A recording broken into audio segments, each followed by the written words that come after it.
Testing, testing.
Well, good morning. A little louder. Thank you. How wonderful on this beautiful, beautiful Sunday morning that you chose to come here. Thank you so much. It's wonderful, just wonderful to see all of you on our New Member Sunday. We're welcoming new members to the church, and we're very excited. I'd like to also welcome guests. There's a special guest here, an old friend of mine from Westwood, and I'm delighted that she's come to join us. This is Patty. And Patty runs a food pantry in Maine, so she knows exactly what this church is all about. And it's just delightful to see all of you here. Are there any announcements that anyone would like to make? Susan, come on up. Good morning. After coffee hour, we'll have a brief budget hearing back here in the sanctuary. The members of the church are asked to approve next year's budget at the annual meeting next week. So today is your chance to ask questions. And if you can't stay for the budget hearing, I have copies of the budget you can take with you with some notes, and you can ask me questions during the week. So thank you. Hope you can make it. Thank you. And thank you to Susan and Leadership Board for all their work on the budget. And thank you to your pledges, which make that budget possible. Are there any other announcements anyone would like to make? Then our service will begin.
We bid you welcome, who come with hope in your heart. Whoever you are, whatever you are, wherever you are on your journey, we bid you welcome. Our opening hymn is in the gray hymnal. It is number 305, All the Colors. And you will notice that the first verse is available in Spanish if you feel like singing in Spanish this morning. It's also available in English, and as are the second and the third verses. And let us sing this in celebration of Pride Month, because it is a wonderful thing to celebrate everybody. I invite you to stand in body or spirit as we sing De Colores, number 305.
Please be seated. And Sam Bam, thank you for adding orange to the colors. I don't know what they were thinking, not putting orange in there. Yeah. It is now time to welcome our new members, and I would like to invite those people who have decided to join the church to please come and stand on this side of the pulpit. If you have your children with you, bring your children.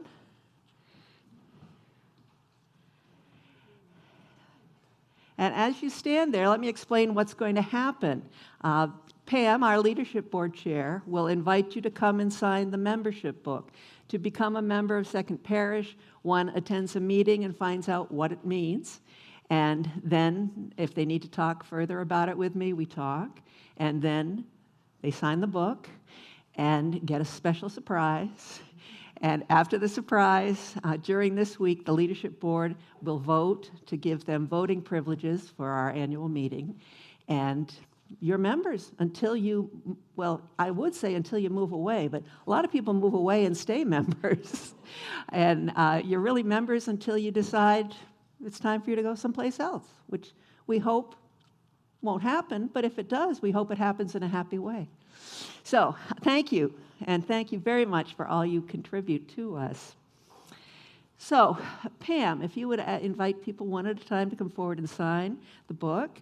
And Karen, our clerk, if you would be in charge of what you get as a new member today. The first new members are the Newells, Will, Lindsay. Only the adults sign the book, but the children get something. So come forward, please.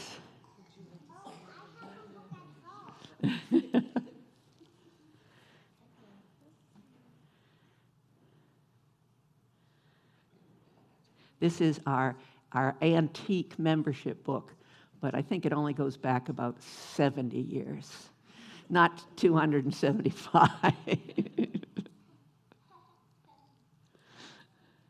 welcome to Will Newell. Welcome, Will Newell.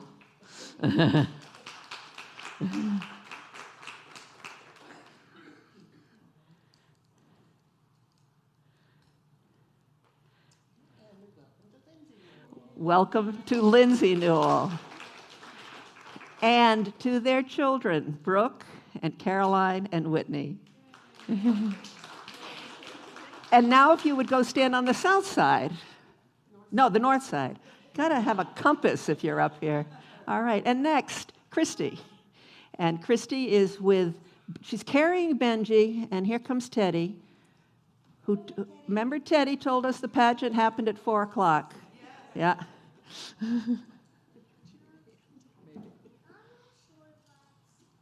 Are you sure about that still? It's going to happen at 10. Okay, well, we'll remember that next year. So, Teddy, come and get a pinwheel. And Lorette, forgive me. Lorette, please come forward. Teddy wants to show off the pinwheel.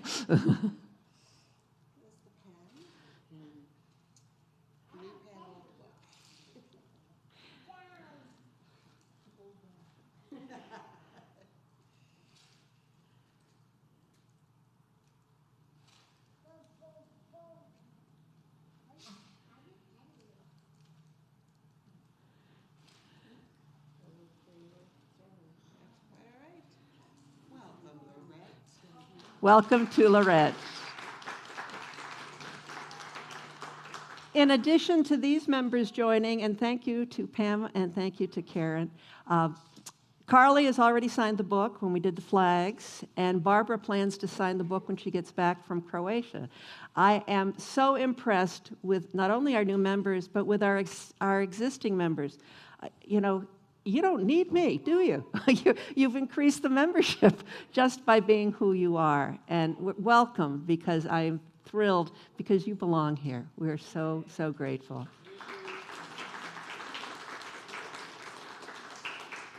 And now, for the first time, you will hear the covenant of Second Parish as new members. We don't expect you to know it at this point, but these people know it, or they have the words with them.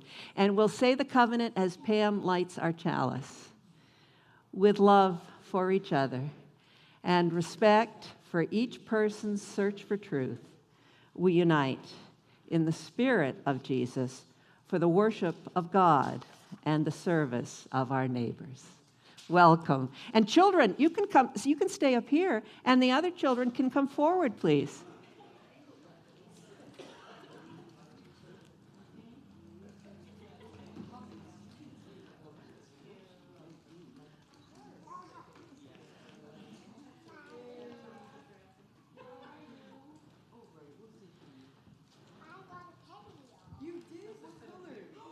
Oh, the children, you can go back to your seat, and they'll sit here. Unless, if you're feeling young at heart, Lorette, you sit right down.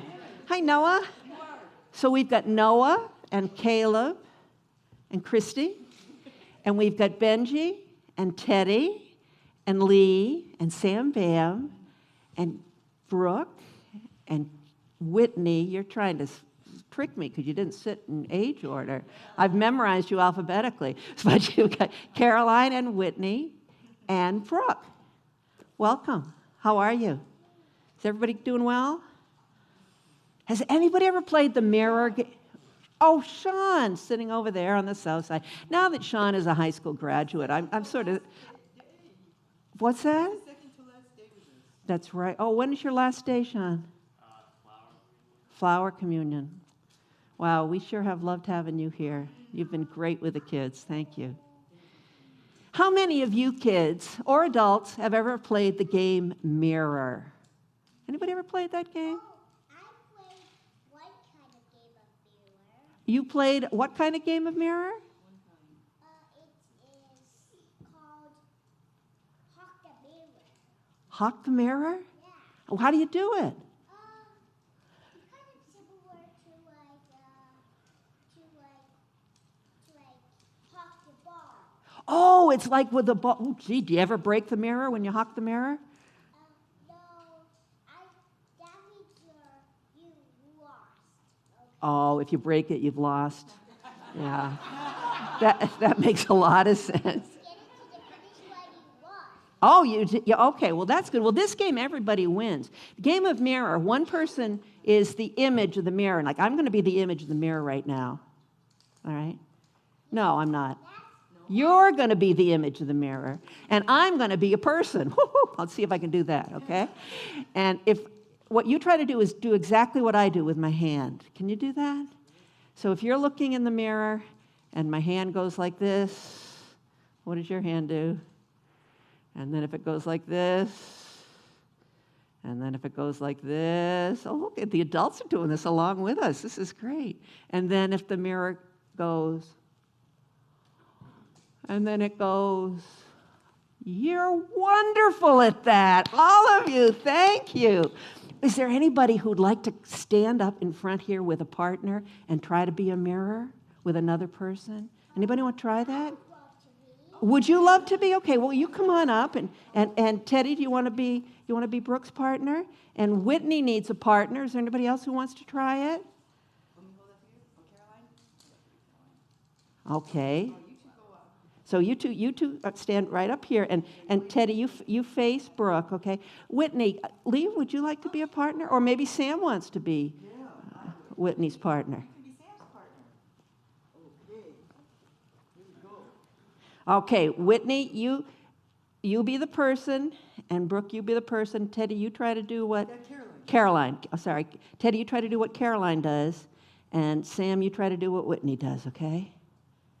So watch her. Can you move your hand just like she does?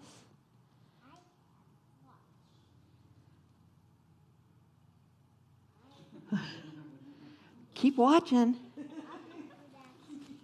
Okay, well, you got to keep your eyes on her. Yeah.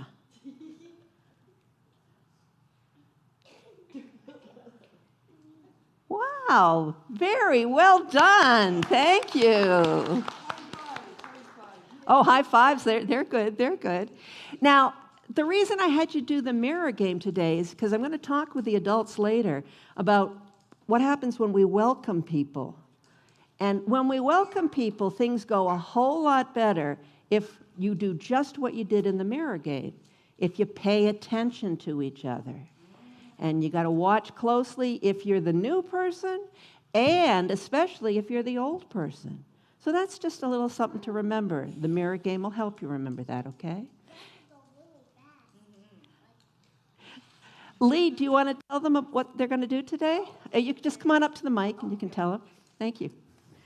Today we are going to continue our theme of renewal. We're going to talk about bodies and nature, and hopefully we'll get outside again today because it's so nice. All right. So let's sing the Yes, children out. Mark, can you play us out? And Here we remember, go. we're doing air high fives, okay? Air high fives. Go.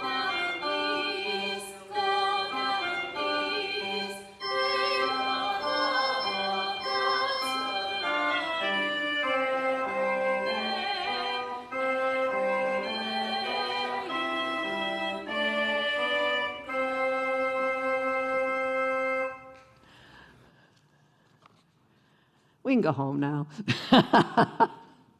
Our responsive reading will be very important for the sermon this morning.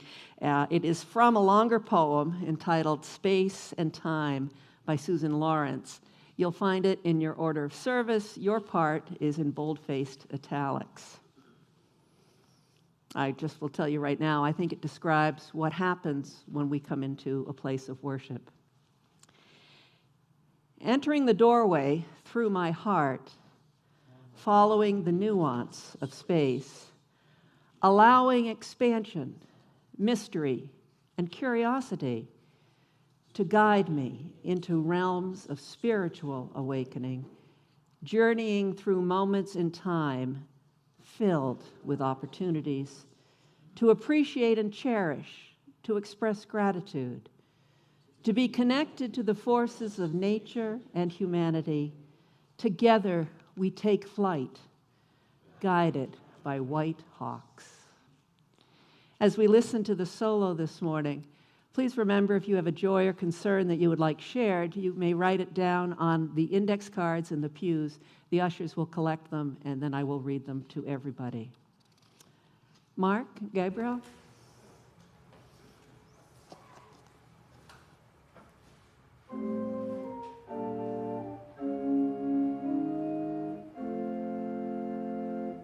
Spring has now unwrapped the flowers, day is fast reviving, life in all her growing powers, toward the light is striving, on the iron touch of gold, winter time and frost time, seedlings working through the mold, now make up for lost time. Herb and plant that winter long slumbered at their leisure, now be stirring green and strong, finding growth their pleasure. All the world with beauty fills, gold the green enhancing, flowers make glee among the hills, set the meadows dancing.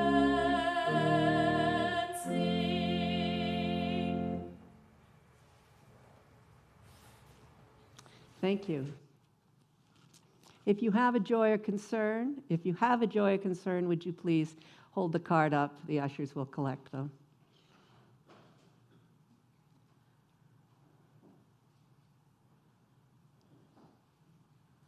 Of course, one great concern we all have this morning in Hingham is the passing of little Adelia, whom we have seen suffering with a brain tumor, and who passed away this past week. the pictures, thank you, of her on Facebook are heartbreaking and beautiful. And certainly the congregation wishes the family great strength, great hope. And we are grateful for what life they had with Adelia. This concern also asked me to pray for Adelia, and as all of us will do so, I express my gratitude. Also, prayers for Ryan Lamont's family as they say goodbye to a man who died much too young. We're very sorry to hear of his passing. John and I have lost a dear friend, Carol, who passed away on Thursday after a long battle with Alzheimer's disease. Very sorry to hear that, and very glad that you were in Carol's life, because I'm sure that brightened her life and cheered her. Thank you, Lynn. And gratitude for all the ups and downs of life as I wrap up my 2-week visit with my Boston kids and grandkids. There are ups and downs, but boy, it is all wonderful, beautiful energy. And it is a delight to come here and to share it and to contemplate it and to make our part in it that much richer. Let us think on these joys and these concerns as we sing together Spirit of Life. You'll find the words in your order of service.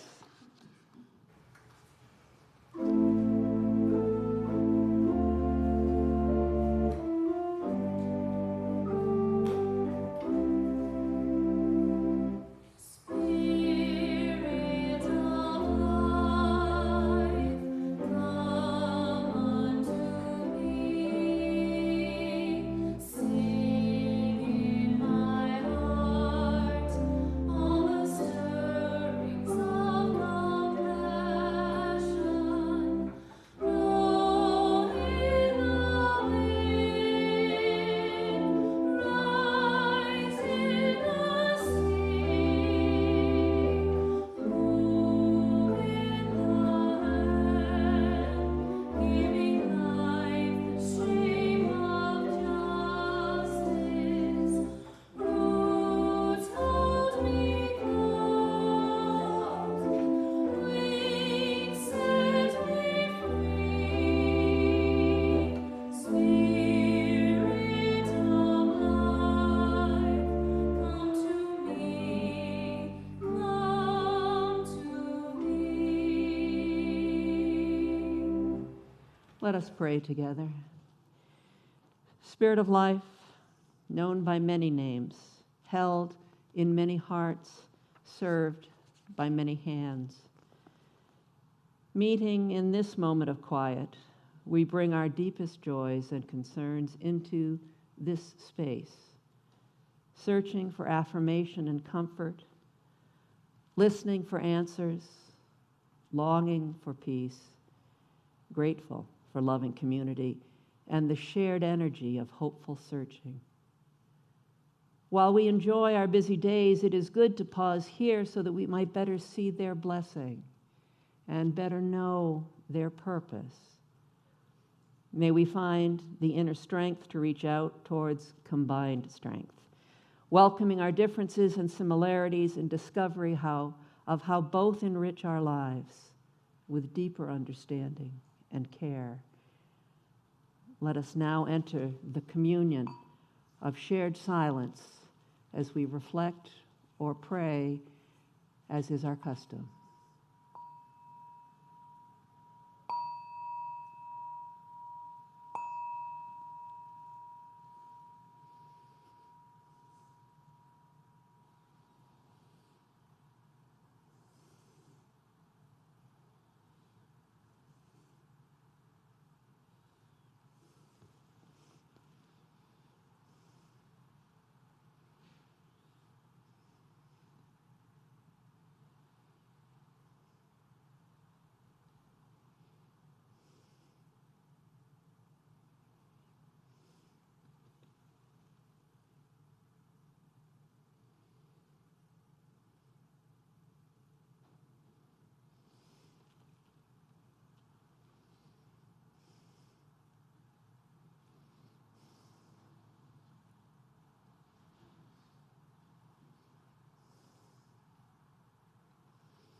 And now let us join our voices in the prayer of Jesus as it appears in our order of worship. Our Father, who art in heaven, hallowed be thy name. Thy kingdom come, thy will be done on earth as it is in heaven. Give us this day our daily bread, and forgive us our trespasses, as we forgive those who trespass against us. And lead us not into temptation, but deliver us from evil. For thine is the kingdom, and the power, and the glory, forever and ever. Amen. At this time, we will receive the morning offering with gratitude for the ways in which you all support the work that we try to do, not only to make this place available, but also to make the blessings of life available to as many people as we can. Thank you for your donations. We will use them wisely.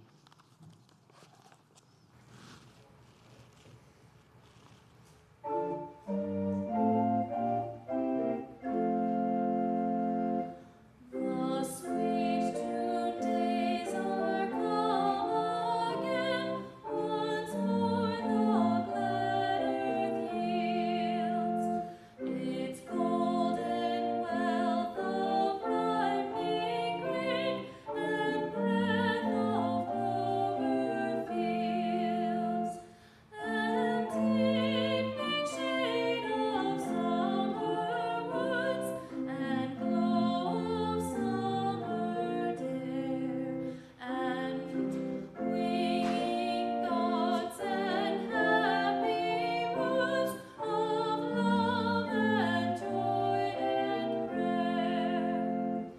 The sweet June days are come again, the birds are on the wing, bright anthems in their merry strain, unconsciously they sing.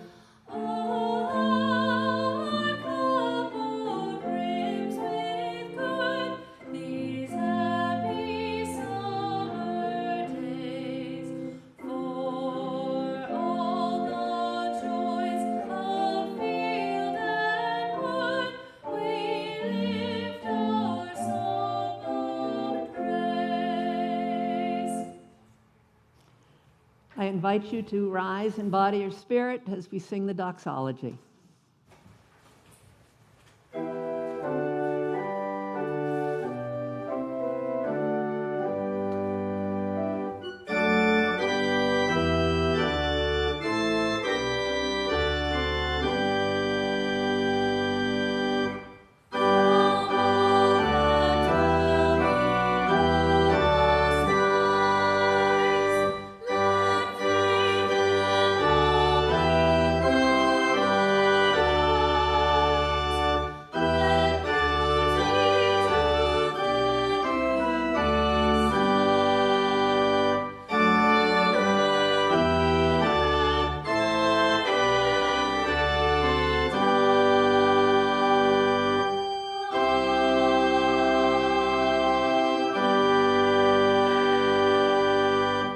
Please be seated. Our reading this morning is from Desmond Tutu, who writes, "We are made for goodness. We are made for love. We are made for friendliness. We are made for togetherness. We are made for all the beautiful things that you and I know. We are made to tell the world that there are no outsiders. All are welcome. Black, white, red, yellow, rich, poor, educated, not educated, male, female, gay, straight, all. We all belong to this family, this human family, God's family."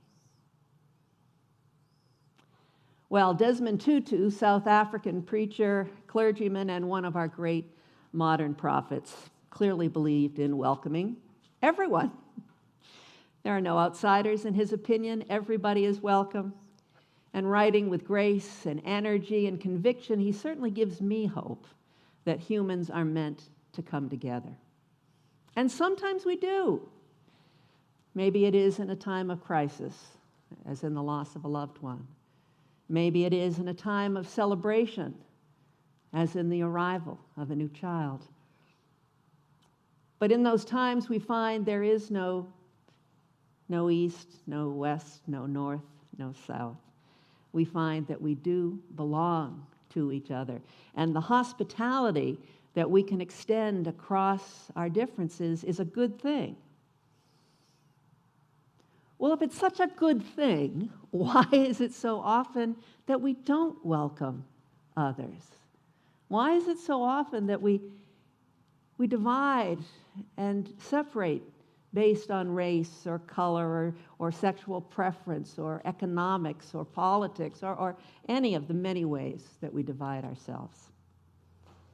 We have trouble welcoming each other very often.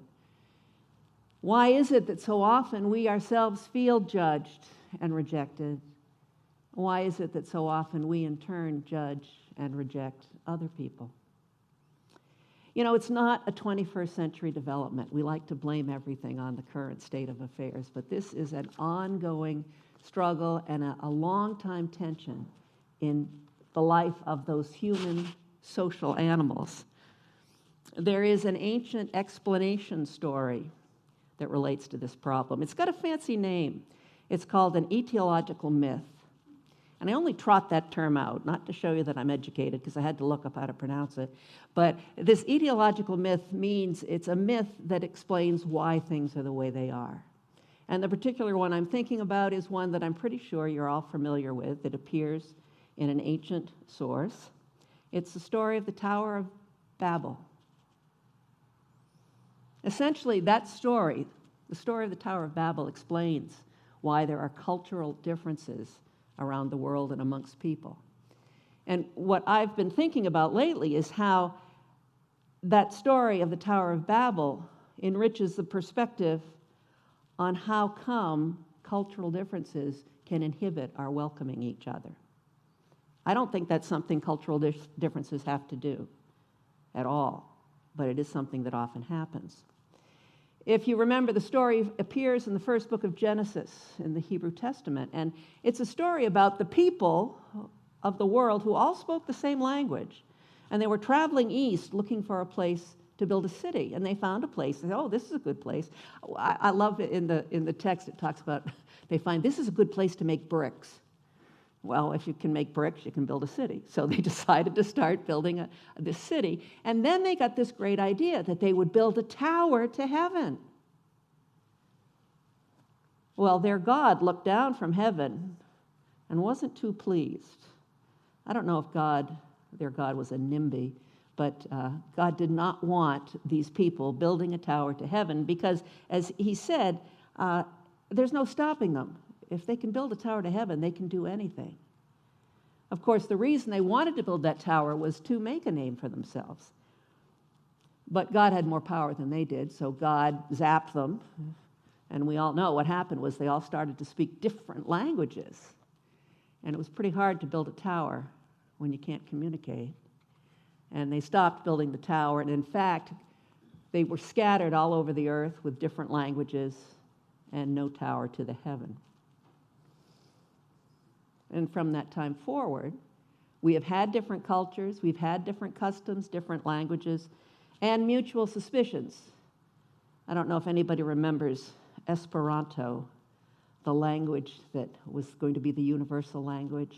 It was started to be developed at the end of the 19th century. And in Mary Tyler Moore on television, Cloris Leachman's character was into Esperanto, but I'm perhaps dating myself when I point that out. That didn't happen. That didn't work. But what I find fascinating in this story is that God saw that if people could talk to each other, they had an enormous amount of power that they wouldn't have if they didn't. Now, I'm not going to pursue the motives of God. I'm really not. That's, as Mary would say to me, that's above my pay grade. But I find it interesting that humans would be more powerful and perhaps more peaceful if there were no such divisions as different cultures and different languages. People might welcome each other more readily, but we'd pay a price, wouldn't we? There wouldn't be the richness. All I have to do is mention food. And those of you who like to eat different kinds of food would say, oh, well, no, we want to have differences. The thing is, we have met here in a place that is expected to be welcoming. This is a place of worship. For generations, people have expected churches to overcome this tendency, this tension,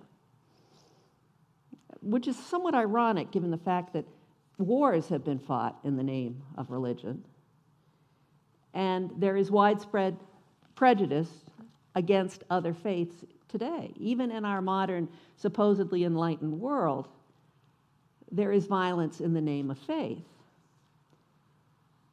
Now, we may not see that directly, but we do see, in more casual ways, decreasing trust that churches are places of welcome.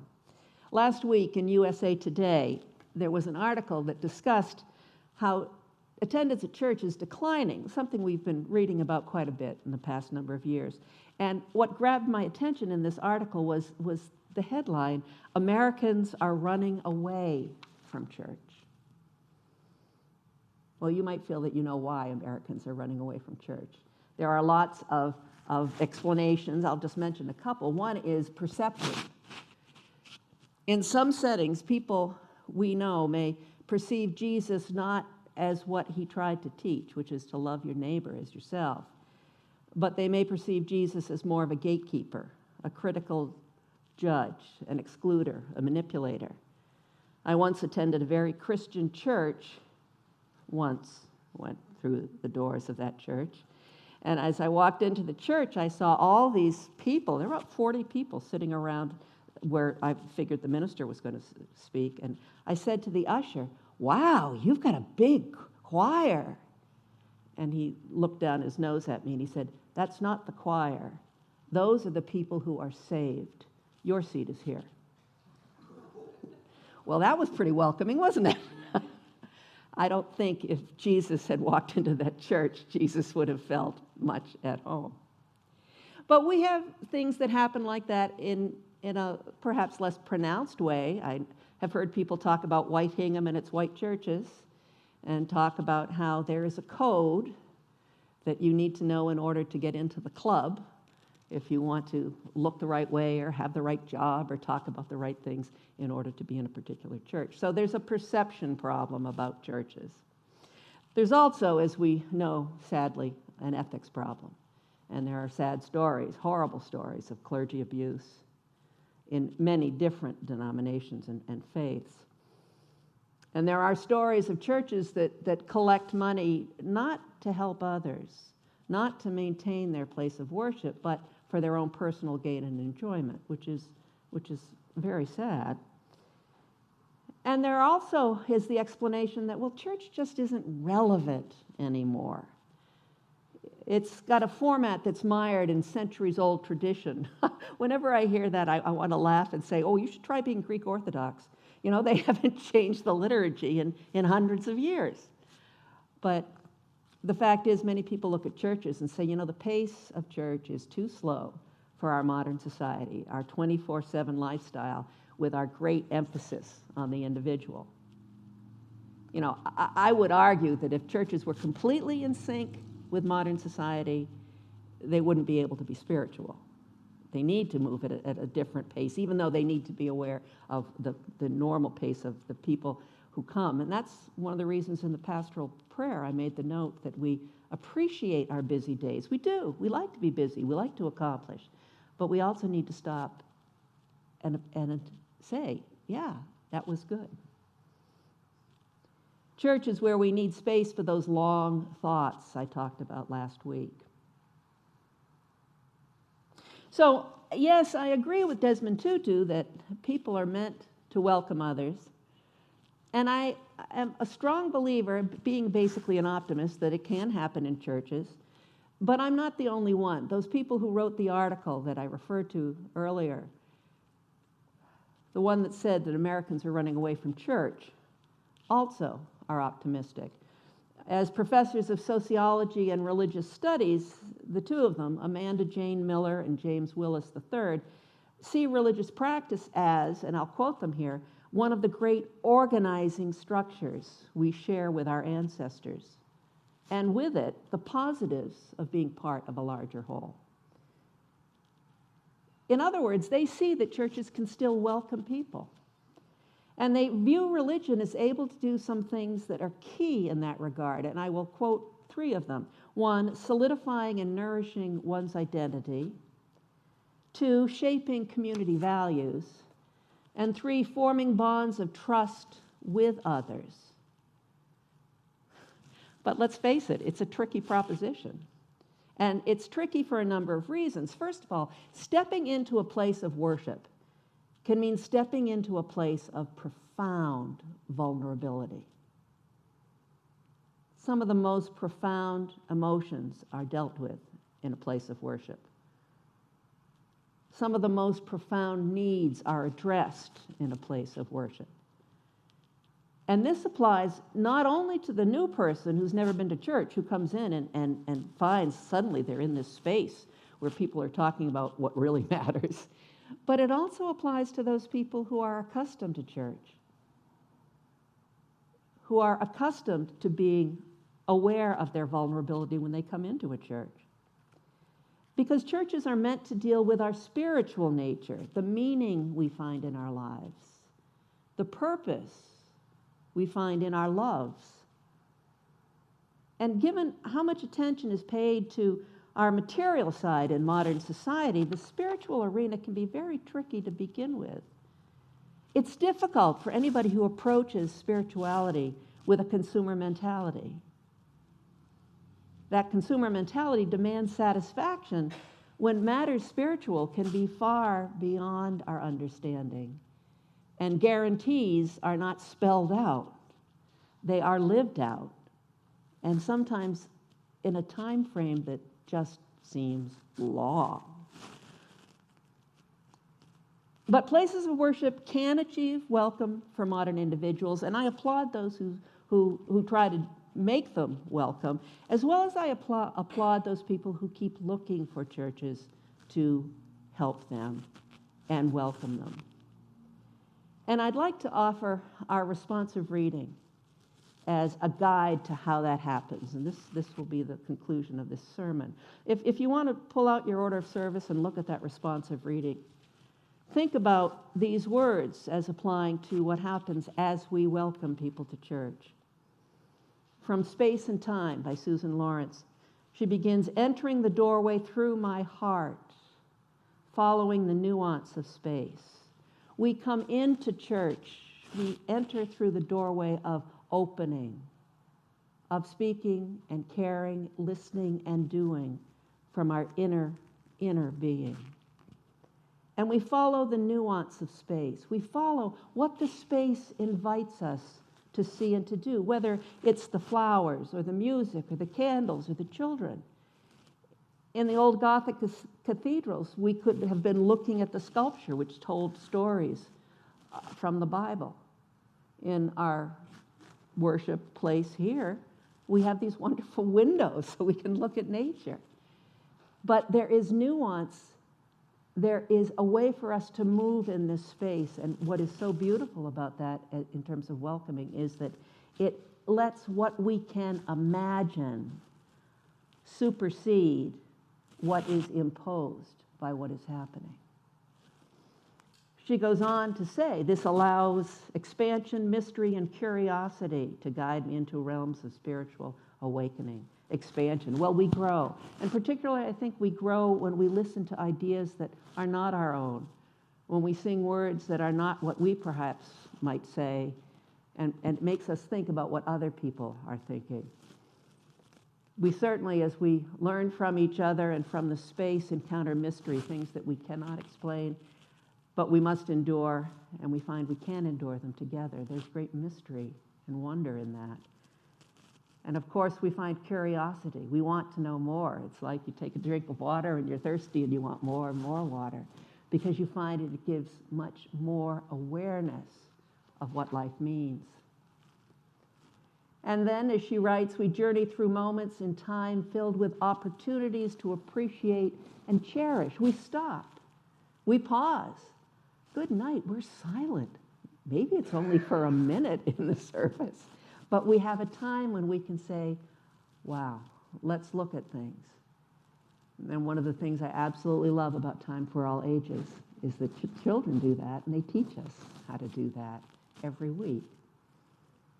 We can appreciate and we can cherish those things that we might otherwise take for granted, which leads us to express gratitude, to be connected to the forces of nature and humanity. Our shared humanity becomes accessible because that gratitude is a connection. When I say I am so grateful to look out and see all of you, that is not only an expression of what's happening in my heart, but it also connects me to you. It fills my heart. It fills my hope. It fills my spirit. And that is the sort of thing that doesn't just happen for the person sitting up here, but when you're sitting amongst the people, it happens all around you. So that together, in the last line, we take flight. We take flight. Instead of being earthbound, we're up. We can look and we can see much more, guided by white hawks. White hawks are traditionally a symbol of achieving greater awareness and spirituality. And of course, hawks have incredible vision. And this promise of being able to see with such clarity at such distance is a very appealing one. And yet what I love the most about it is it captures the tension of life. Hawks are predators. And you might say, well, gee, wouldn't it be a whole lot nicer if the word or the image you used here was, I don't know, bunnies don't fly, but bunnies are soft and cuddly and they're nice and they're sweet. You know, maybe it could have been a dove that she should have put there. But that would be phony. In fact, I think what we find out at church is that life is not Disney World. Life is real. Life has hurts, life has trouble, life has pain. In tension with love and courage and goodness and community. And by ending with flight guided by white hawks, we're reminded that we are guided into real life from what happens here. Not in an ivory tower, or not in a Tower of Babel, but in a place that prepares us for what is to come and what is happening to us. So places of worship certainly can offer profound insight and renewal and courage and comfort. And I don't think their potential is diminished by changes in society. It in fact, is deepened. It begins with welcoming, and that's what churches are facing today. How to welcome people who may not be familiar with what can happen in a place of worship.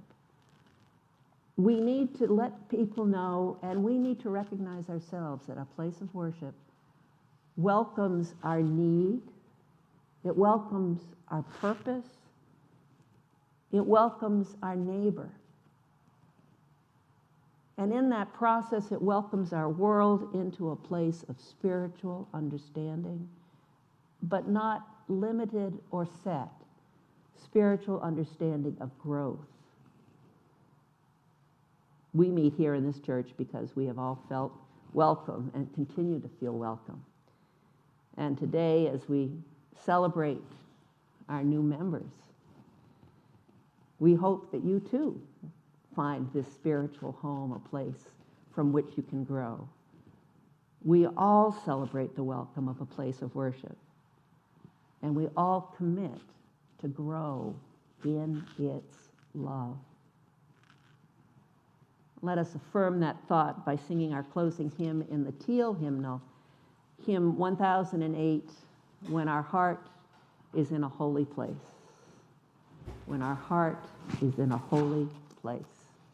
I invite you to rise in body or spirit as we sing together.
Please be seated. May our hearts be in a holy place of welcome, of love, and amazing grace from this moment till we meet again. Amen.